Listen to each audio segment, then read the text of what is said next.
Assalamualaikum warahmatullahi wabarakatuh.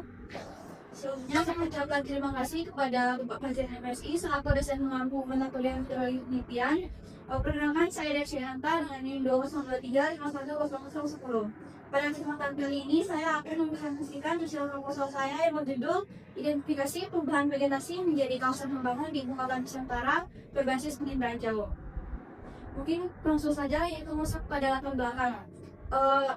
Latar belakang saya mengambil penelitian ini dikarenakan pembangunan di Pulau dan Nusantara di Kalimantan Timur telah mendorong terjadinya perubahan lahan yang cukup signifikan, terutama konversi kawasan vegetasi menjadi kawasan pembangun untuk mendukung pembangunan infrastruktur dan lingkungan. Perubahan ini dapat berdampak pada berkurangnya tutupan hijau, perubahan iklim mikro, serta penurunan kualitas lingkungan. Oleh karena itu, diperlukan suatu metode yang efektif untuk memantau perubahan tersebut. Teknologi penginderaan jauh melalui pemanfaatan sensor satelit, multitemporal, dan analisis indeks NVI serta NDVI menjadi solusi yang mampu mengidentifikasi dan memetakan perubahan tutupan lahan secara akurat dan efisien. Selanjutnya itu masalah. Yang pertama, seberapa besar perubahan luas tutupan vegetasi di wilayah IKN dalam periode 2015, 2003, dan 2005. Kemudian, seberapa besar peningkatan luas kawasan terbangun di wilayah IKN dalam periode 3 tahun. Bagaimana pola spasial perubahan dan tutupan vegetasi menjadi kawasan pembangunan di wilayah IKN. Kemudian, di zona mana sajakah konsentrasi perubahan vegetasi menjadi kawasan pembangunan yang paling signifikan terjadi. Selanjutnya yaitu tujuan penelitian. Yang pertama yaitu mengidentifikasi perubahan luas tutupan vegetasi di wilayah IKN. Yang kedua, menganalisis pertumbuhan dan persebaran kawasan pembangunan di wilayah IKN secara temporal. Yang ketiga yaitu mengkaji pola spasial konversi vegetasi menjadi kawasan terbangun menggunakan teknik penginderaan jauh.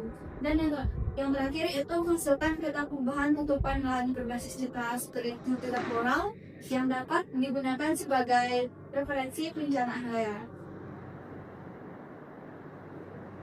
Selanjutnya yaitu studi kata-kata. Penelitian ini mengacu pada beberapa penelitian terdahulu yang relevan mengenai pemantauan perubahan tutupan lahan menggunakan teknologi penginderaan jauh. Di mana penelitian tersebut membuktikan efektivitas penggunaan NDVI untuk mendeteksi peningkatan lahan terbangun, kemudian efektivitas penggunaan NDVI untuk mendeteksi peningkatan. Selanjutnya, pada penelitian yang lain mengungkap bahwa pembangunan dan ekspansi kawasan perkotaan menyebabkan konversi lahan dan vegetasi menjadi kawasan terbangun yang dapat dipantau melalui analisis data satelit.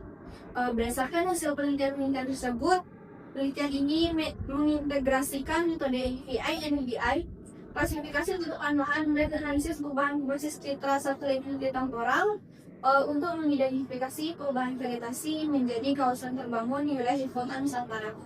Selanjutnya, lokasi penelitian dilaksanakan di kawasan Ibu Kota Nusantara dan Kalimantan Timur yang mencakup wilayah Kabupaten Penajam Pasar Utara dan Kabupaten Kutai Kartanegara.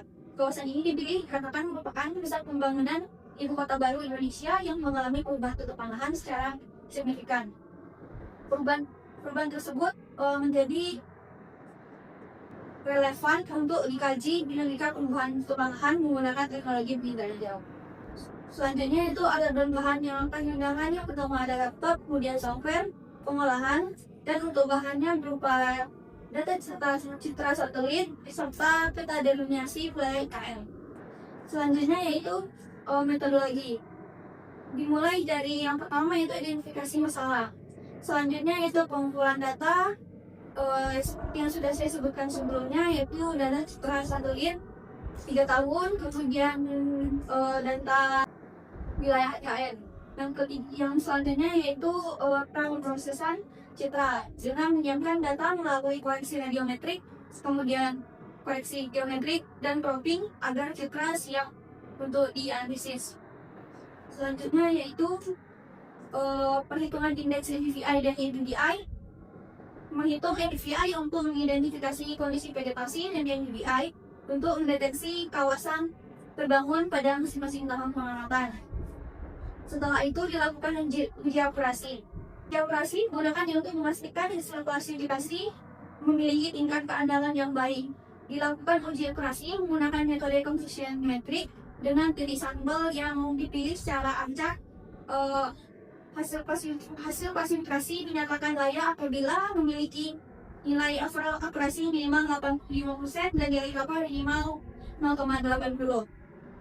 Setelah itu dilakukan analisis perubahan menggunakan metode cross classification sehingga dapat diketahui besarnya perubahan vegetasi menjadi kawasan terbangun. Mungkin demikian presentasi yang dapat saya sampaikan. Apabila ada kesalahan saya mohon maaf. Terima kasih. Assalamualaikum warahmatullahi wabarakatuh.